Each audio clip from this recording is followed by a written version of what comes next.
За өдрийн мэнд төргийн хөдөө аж ахуйн салбарын бодлогын тухай бид бүхэн ярьж байгаа. Тэгээ аливаа салбарыг дэмжих бодлого гэдэг нь бодит утгаараа яг юу гэсэн үг юм бэ гэдгийг бас харахаар энэ салбарт бол нийлүүлэлтийн сүлжээний эрх зүйн орчин, агуулгах сав, эргэлтийн өрөнгө, татврын бодлого гэх зэрэг томоохон асуудлуудыг засгийн газар маань шийдэх ёстой байгаад байгаа.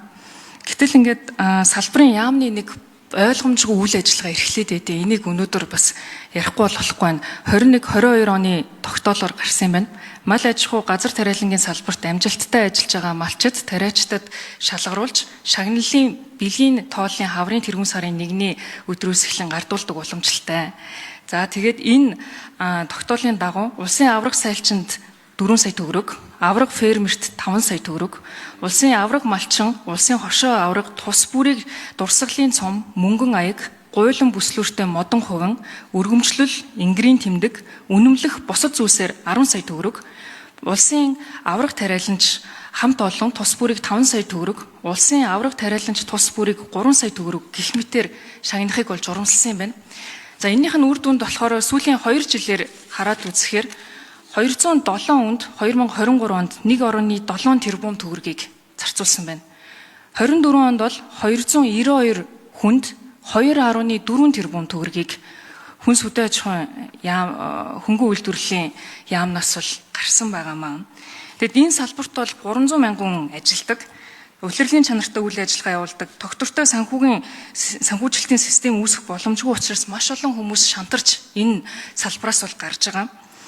Тэгэхээр засгийн газар маань одоо уралдаан зарлж байгаа юм шиг жилдээ нэг 200-300 үнийг түүж аваад хамгийн түрүүнд нь орсон хүмүүст нь 2.4 тэрбум төгрөгөөр шагнаж яхаар энэ салбар чинь маш их хэмжээний хийх бүтээн байгуулалтууд байгаа. Тэр утгаараа 300 мянган хүнтэй холбоотой энэ асуудлуудаа шийдээд явбал зүгээр юм шүү гэж харах юм. Эсвэл одоо энд тавигдаад байгаа төсөө бид нар татвар төлөгчдийн ачаанаас нь багасгаад ор тас хасчул яасан.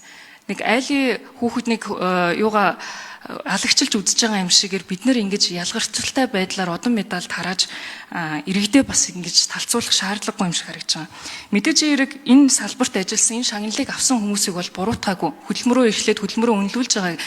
Гэхдээ бодит байдал дээр бид бүхэн 300 мянган хүн дээрээс нь 3.5 сая хүний амьдралтай холбоотой энэ чухал асуудлыг байхад бид бүхэн ач холбогдлоор нь ирэмблээд энэ шагналтай холбоотой асуудлаа зэгцэлжүүл яасан юм бэ гэдэг санал байна. Тэгээ төрдөө үнсүүлнэ гэж бид бүхэн яриад байдаг. Гэтэл үгүй шүү дээ. Энд чинь одоо татвар төлөгчдийн мөнгөөр л бид бүхэн өгж байгаа гэсэн үг. Тэрийг иргэд маань бас маш сайн ойлгосоо гэж хүсэж байна. За энэ 2 сайд хариулт өгье. Авраг малчин, авраг сайлчин, авраг фермерчин. Тэгээ энэ хөдөлмөрийн хүнийг л урамшуулж байгаа ийм бодлого. Үнэхээр 3.5 сая хүний дээр хоол унд хүнсийг л гол хангаж гадаж хөдөө хөхөрж байгаа л улсууд. Эн чинь бас их том уран болтой. Бас нэг шил одоо тариалж тэгэхэд нэг шинэ технологи нэвтрүүлчих, ийм хөрөнгө оруулалт хийчих, ийм бүтээмж нэмчих, ургацаа ингээд нэмчих. Эний цаана дандаа нэмүү өртөг улс орны эдийн засагт хувь нэмэр оруулсан тэр үр дүнгэл үнэлээд байгаа юм.